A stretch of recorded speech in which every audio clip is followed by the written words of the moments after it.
good and evil. He pushed his wife to save himself from a sinking cruise ship. But the reality is priceless. A cruise ship met with an accident at sea.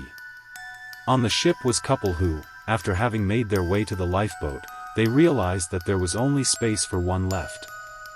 At this moment, the man pushed the woman behind him and jumped into the lifeboat himself. The lady stood on the sinking ship and shouted one sentence to her husband. The teacher stopped and asked, "What do you think she shouted?" Most of the students excitedly answer, "I hate you. I was blind." Now the teacher noticed a boy silent throughout. She got him to answer and he replied, "Teacher, I believe she would have shouted, 'Take care of our child.'" The teacher was surprised, asking, "Have you heard this story before?" The boy shook his head and said, "But that is what my mom said to Dad before she died to disease." The teacher lamented, "The answer is right." The cruise sunk.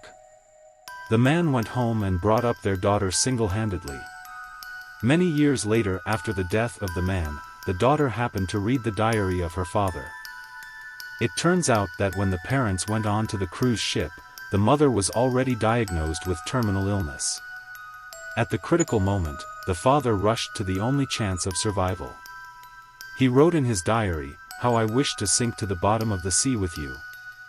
But for the sake of our daughter, I can only let you live forever below the sea alone." The story is finished. The class was silent.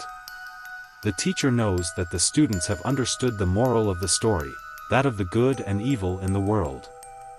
There are many complications which are hard to understand, which is why we should never focus only on the surface and judge others without understanding them first.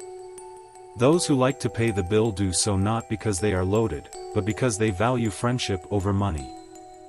Those who take initiatives at work do so not because they are stupid, but because understand the concept of responsibility. Those who are willing to help you do so not because they owe you anything, but because they see you as a true friend.